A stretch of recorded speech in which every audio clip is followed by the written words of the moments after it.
There are two core emotions in business and life, fear and love. Which one are you operating from today? And which one have you set your business goals in? This video today is all about exploring fear, how sometimes it's subtle, but how it does show up in our businesses, and how also you can move from that feeling of fear to love, because this is honestly a game changer when it comes to attracting more abundance in your business, creating greater impact for your clients, and really just loving it, okay? Rather than feeling like you have to make do with working all the hours, rather than thinking that it is, it's good that business owners are doing all this hard work and, the freedom they wanted when they set up the business is actually moving further away from them. So we're going to explore today how to move from fear to love. So I'm Victoria, I'm a personal development and money mindset coach. Please do subscribe to this channel. I talk very much around money identity. Okay, so this is all the money patterns and money stories that you bring to your business and life, but it goes much deeper because this work is truly about your connection with self. So it's your self-trust, your self-worth. So, okay, let's have a minute and have a think about this fear and love. So most of us, and in fact, this was me in the early years of my business, I gratefully received the advice of many business coaches out there. And all that advice was still really centered and really very masculine energy and really not good for my soul or my purpose or my impact on my clients. And that was work hard, set your goal, attach to your goal. Now, I'm not saying goals don't work, but maybe I am actually, but they do work for some people. But actually, that's just achieving something. Your goals should be much bigger than just getting to a certain point in your business. It's more about your purpose and your essence. And that's where this connection to self is so important. But in the early days, the mistake I made was really attaching to that advice. So I would set goals and I would be thinking, well, what's everyone else doing? I'd be looking at all the market research and I'd be thinking, well, these coaches are doing this, they're charging this much. And so I'd do all of the strategy stuff and set goals that were actually really everyone else's goals. Okay, they weren't really aligned with me. They weren't really fueling the gifts that I had and how I could bring those into the world. But I sat there and I wrote these goals. And guess what? I didn't reach the goals. I didn't reach the goals. And then I hated on myself for not reaching the goals, decided I was rubbish, I should go back to work, all of those things. Okay. It was only when I started going deeper and working more on my spiritual journey, but also looking at, as I say, my identity, which is the crucial factor in all of this, that I started to shift and change. And this is what I share in my work today. So, what happens traditionally with goals is that, yeah, we set them from fear. Okay. I need to get a 10K month. Okay. I need a 10K month. That is not expansive. Okay. Yeah, that is really not expansive. It might be all those things we're taught it needs to be, which is smart, it's specific, it's measurable. Okay. Achievable, all of those things. But it's in fear. It's coming from fear. Okay, because if you need that £10,000 because you think you need to prove yourself, prove that you're worthy, because that's what everyone else is getting, maybe it's £10,000 because you're scared that if you don't get that much you're going to lose your house. Okay, and you need that level of income. Again, that's fear behind it, isn't it? So there's lots of different things. So what you need to look at is your goal in your business. Have a look at it. Is it rooted in fear or is it rooted in love? I don't set goals. I work more with intentionality and ways of being, which I'm not going to talk too much about today. But what I want to share with you today is really about helping you to see, actually, hang on a minute, what is the key emotion that is driving my business? Okay. Because if you're striving and pushing and you're attached and you're expecting 10K months so that you can pay your mortgage, then your business, what you want to create, it is in fear. Where's the impact? Where's the joy? Where is the love? Okay? Because that goal written differently, okay, can be rooted in love. £10,000 months will help me create expansion for my clients and the future for my family that I desire. Still want the same outcome. We still want £10,000, But one of them's in fear. I must get £10,000 so that I can prove that I'm just as good as everyone else. I must get £10,000 so that I can meet all of my bills.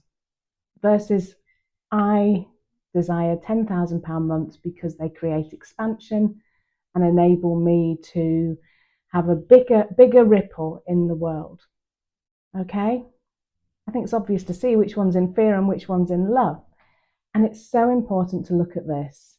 Honestly, if you are stuck in your business, okay, first and foremost, it's not the economy that's getting you stuck. Yeah, it's not the fact that that client said no. It's because you are in fear and your thinking has got you stuck. Okay, your thinking has got you stuck. And I see this a lot.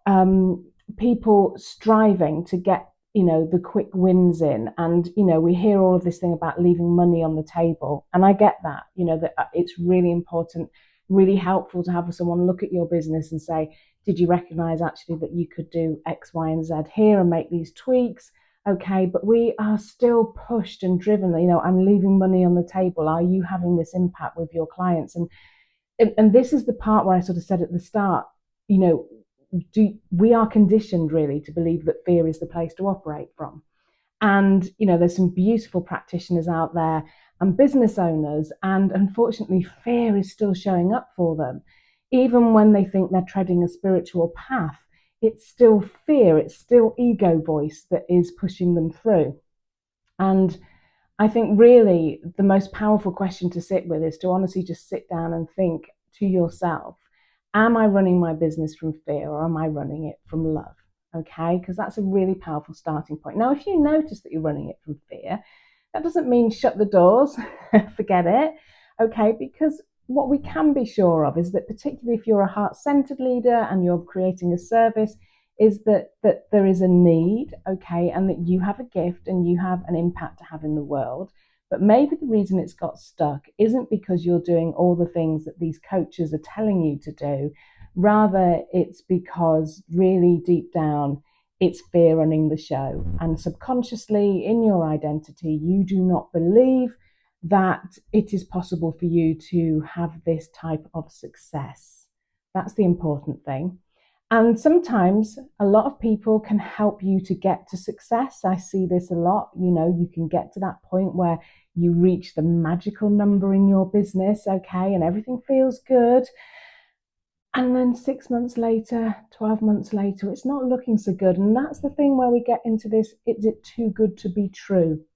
Because if that thought is coming up for you in your business, okay, is this too good to be true? That's another indication that fear is actually sneaking in and starting to rule those outcomes in your business. Okay, so it's so important to just have a look, take some time and be silent with your business, hang out with your business, take a moment to connect. Okay, you will already know what your values are and you will know what impact you're wanting to create, but just have a think in this moment. Are you creating from fear or are you creating from love?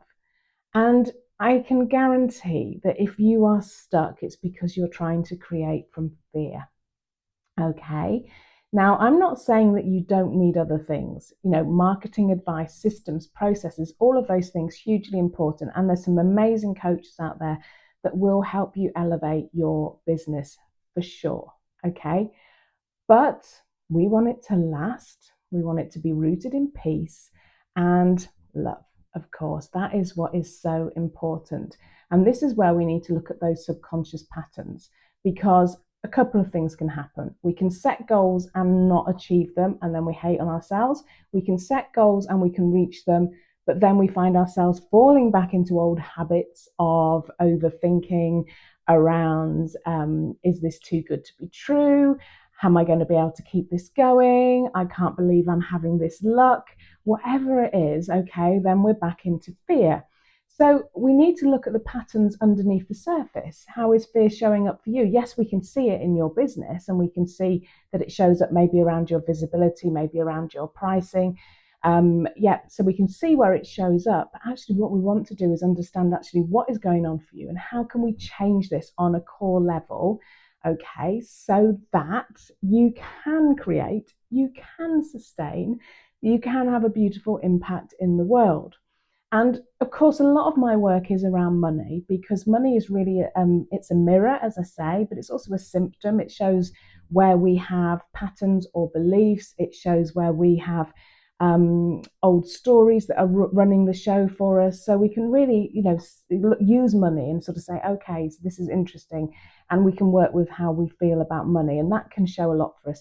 And so many of us set up a business with money being something really quite fearful. So we're really afraid of money. So it's no wonder that we perhaps can't create the levels of it that we would like. So I always start with working around how we feel about money, okay? Because this is so important. It is literally going to dictate what you create. I talk about identity a lot in my work. Your identity is your blueprint. It is the programming that you operate from, okay? So if your program is set in it being greedy, being wealthy, look at them over there with all the money, wealth being a bad thing, it's more noble to be poor, then you are setting up your business with those foundations. And even though you can work with a coach to help you propel forwards and get further on, if that is still running the show, it's not going to feel peaceful. It's going to feel really scary, okay? And that is going to lead you into procrastination, into overthinking, into people pleasing. You are in fear. Overthinking, people pleasing, procrastination, that is all fear based, okay? So you are going to go back to those patterns. This is why this deeper dive into looking at what is so important is really going to change things for your business. Okay, so I just wanted to check in. I've got some notes down here as well, some other really interesting examples around goals and fear versus love. So I want to sign 5 clients so I don't feel behind in my business. Okay, if you're thinking to yourself, I'm setting a target this month because I want to sign 5 clients so I don't feel behind, that's not love, that's fear. I want to sign 5 clients so that I can support them, so I can help them. I'm excited to work with 5 clients. That is love, okay? And what tends to happen with client attraction, I find, is that, of course, it's all about cause and effect is the money. A lot of people focus too much on the effect and not the cause, but that's not what today's video is about. But what I notice is that we have a tendency to chase, okay? Because we set this goal and we think, I need to get to this point, okay? So we chase and we push. And when we chase something, what happens? It runs a little bit further away from us, okay? And this is exactly what is going to happen when you chase your goals, okay? Now, you can take beautiful aligned action. Of course, you absolutely must always be taking action in your business, but it doesn't have to be forced or pushed. It shouldn't feel out of alignment. Yes, it can move you out of your comfort zone, so that fear becomes something that is quite energizing and something that is going to help propel you forwards, okay? But it shouldn't feel like you have to be doing it. And quite often, I think people are chasing and pushing all of the time. And when they're doing that, they're forgetting. Also, I've just noticed this sun cream. They're forgetting what their offer is. Okay, and we need to leave some space for expansion. Okay, love doesn't operate in, fear conditions. So you don't sort of say to your children, I love you, but okay, I love you, but we don't do that. Yeah, but we do with our businesses. I love this business, but it drives me mad that I can't sign the clients. It drives me mad that I've never got enough money. It drives me mad that I have to work all of the hours. But I do love this business. So it's just interesting to pick up on all of those different aspects. So I think really the grounding question to ask yourself is, am I operating from love or from fear? Have a think about how you can move those outcomes. So as I say, if you're noticing that your goals are, I want a £10,000 month, and then look at the motivation behind that. Is the motivation behind it because it proves that you're successful? Is it because it puts you in line with a coach that you're comparing yourself to? If that's the answer yes, then that is grounded in fear. Instead, move that to love. I would like to create a £10,000 month because the expansion will be beautiful. I will be able to serve my clients more deeply. My peace of mind will grow, and this will ripple through to my clients. So it really is, honestly, it's so different when you can start moving your business from fear into love. We're conditioned to believe in fear. We've been conditioned to believe in fear our whole lives. Yeah, fear we're not good enough. Yeah, fear that other people have more, fear that we don't have enough. Yeah, going into the school system, again, fear is a big part of that, showing us that we're not as good as, comparing us to other people. So believing in fear is where most of us sit. Yeah, but ask yourself today, if you had faith, if you trusted, how different would your business look? That's a great question to sit with. So thank you very much for listening to the video today. I'm Victoria Brennan. Please do subscribe, and I will be back with another video soon. Take good care.